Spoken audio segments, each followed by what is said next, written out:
Hospital मैले पनि सुनेको थिएँ 24 घण्टा ओपनिङ भयो भनेर। तर हस्पिटलमा आउँदाखेरि म गाडी लिनु आउँदाखेरि हस्पिटलमा ताला देखेँ। ताला लगाइरहेको रहेछ। मान्छे यहाँ बिमार भएर लत्र भाइ तिमी के भएर आएको? भुँडी दुखेर आएको, बिमार भइसकेको छु हैन। भाइ यहाँ हेर्नु दाइ डल्लै लुगा भिजिसकेको छ, अहिलेसम्म हस्पिटल खुलेको छैन हो। भनेको मतलब के भयो अन्त यो 24 घण्टाको हस्पिटल भन्छ, कोही कहाँबाट 24 घण्टाको हस्पिटल भयो भन्दै भएन। अहिले मान्छे यहाँ बिमार माथि अझै बिमार पानीले भिजेर कहाँ बस्नु, यो बस्ने जग्गा पनि छैन, यहाँनिर छ बस्ने जग्गा केही छैन। तर पनि यिनीहरूले हस्पिटल खोलेको छ नि दोकान जस्तो राखिरहेको छ यिनीहरूले। यो के टाइममा बन्द गर्ने टाइममा खोल्नेको हो यो हैन। तर हाम्रो एमएलएले किन अस्ति रिसेन्टली उसले भनेको थियो कि 24 आवर्स हाम्रो हस्पिटल, अन्त त्यही भएर आएको तिमी? त्यही भएर आएको नि त, त्यही भएर आएको। अस्तिको दिन भर्खर एमएलए त्यसले आएर भने यहाँनिर 24 घण्टा हस्पिटल खोल्छ भनेर। तर खोइ अन्त 24 घण्टा हस्पिटल खोलेको मान्छे यहाँ बिमार। भाइलाई अहिले के प्रब्लम छ? अहिले मलाई डायरिया चल्दैछ, अन्त फिगर पाउँदैछ हो, ज्वरो पनि आउँदैछ।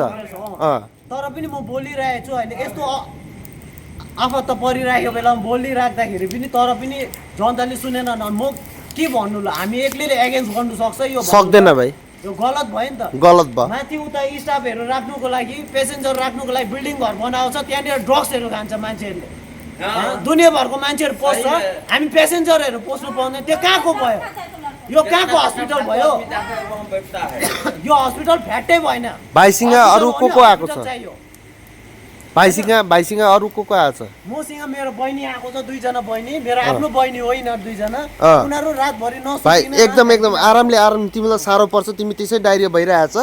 नखाइकन उनीहरूले मेरो सुर्ता गरेर यहाँ आएको, लास्टमा यहाँ हस्पिटल धरि खुल्लाको छैन। म यस्तो उस्तो यताउति काम गर्दैन, लेबर काम गर्छ। लेबर काम गर्नेहरूलाई अब कहिले ज्वरो आउँछ तपाईँलाई थाहा छ होइन दाइ? सुन्नुहोस्, आज हाम्रो उहाँहरू आम पब्लिक हो होइन, जो उनीहरू केपेबल छैन, जुन चाहिँ लोथाबाडी होइन एउटा एम्बुलेन्स माने उयो हायर गर्नु सकोस् भनेर उहाँहरू त्यति केपेबल छैन।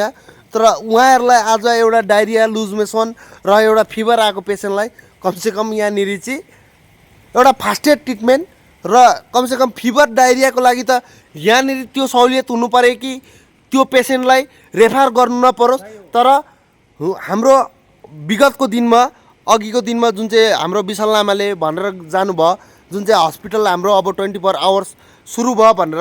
तर मैले यहाँनिर के हेरेँ भन्दाखेरि पेसेन्ट त आउँदैछ, तर पेसेन्ट आएको मतलब तर हस्पिटलको यहाँनिर के छ भन्दाखेरि ताला लगाएको छ हस्पिटलमा। हस्पिटलको बाहिर अब तपाईँ के सरकारी चौकीदार हो कि तपाईँ त्यसै बसेको? तपाईँलाई यहाँ बसेको के कसैले चार्जेस दिन्छ? नहीं देता है, ऐसे सोता है। आपका घर? मेरा घर हासीमारा है। हाँ तो हासीमारा है।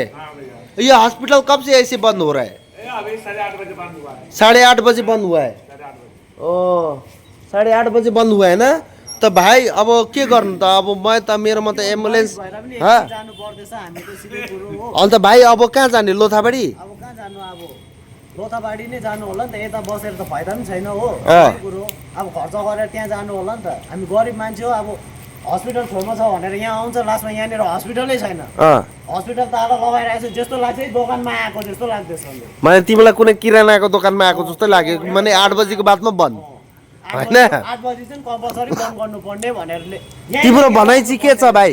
तिम्रो भनाइ, हाम्रो बहिनीहरूको भनाइ के छ कि दिदी के हुनुपर्ने यो हस्पिटलमा? हस्पिटल चाहिँ हस्पिटल हो नि, हस्पिटल जस्तो हुनुपर्ने हो। 24 घण्टा खुल्यो भने चाहिँ हाम्रो जनताले के पाउँछ? सुविधा पाउँछ है। आज नर्मल फिभर, ज्वरो, डायरिया या त डेलिभरी भयो भने आज हाम्रै गाउँमा भयो, हाम्रै सेन्टर, हाम्रो यो गोपीमान हस्पिटलमा भयो भने तपाईँहरूलाई कतिको सुविधा लाग्छ कि यो हस्पिटल 24 आवर्स खोलिनु पर्ने भनेर? तपाईँहरूले तातो चिसो के हुन्छ कसो हुन्छ तपाईँहरूले आफ्नो फ्यामिली, आफ्नो भाउजू बुहारी या बहिनीलाई तपाईँहरूले यहाँनिर सुखा सुविधा पुर्याउनु सक्नुहुन्छ। घरको तातो खानाहरू एउटा सुत्केरीलाई जुन चाहिँ खुवाउनु पर्ने त्यो तपाईँहरूले पुर्याउनु सक्नुहुन्छ भनेर है। तर आज यो हस्पिटलको तपाईँहरूले, हाम्रो सरकार चेन्ज भयो, हाम्रो बिजेपी सरकार आयो र तपाईँहरूले आज पनि यो हस्पिटललाई के यसरी नै हेर्नु चाहनुहुन्छ कि 24 आवर्स खुल्ला होस्? अन्त विगतको दिनमा यो हस्पिटललाई दुईटा डक्टरले नै मेन्टेन गरेर चलाइरहेको थियो हो। तर आज यहाँ जुन चाहिँ म्याडम हुनुहुन्छ उहाँले 3-4 डक्टर भनेर जुन चाहिँ उसले एउटा माग राख्नु भएको छ त्यो के जरुरी छ कि विगतको दिनमा त हाम्रो 2टा डक्टरले पनि 24 आवर्स चलाउँथ्यो चलाउँछ हाँ? आरामले चलाउन सक्छ अनि त्यो अर्को हेरेर राखेर के फाइदा भयो त अन्त फेरि अन्त यहाँ के सिस्टर नर्सको तिमीलाई कमी लाग्छ कमी छ नि पुरै कमी छ नि यहाँनिर के? नर्सको कमी छ सिस्टरको कमी छ आउँछ यहाँनिर लाइन गर्छ हो दिनको मात्रै लाइन गर्नुपर्छ अनि मात्रै दबाई पाउँछ नत्र भने त्यो पनि पाउँदैन पाउँदैन सबै जग्गाको हस्पिटल हेरेको छु सबै जग्गातिर ठिकै चलिरहेको छ होइन यहीँ मात्रै हो कि अब हस्पिटल भन्नु कि मुर्दाघाट भन्नु यसलाई त मलाई त्यस्तो खालको फिलिङ्स हुन्छ भाइलाई फिलिङ्स हुन्छ हो त अब घरिघरि यता आउँदा अड्डा जस्तो पनि लाग्छ केटाहरू त के हो र भाइ हाम्रो अलरेडी अलिकति बिमारी छ होइन र हाम्रो एकजना दाजु पनि आउनु भएको छ हो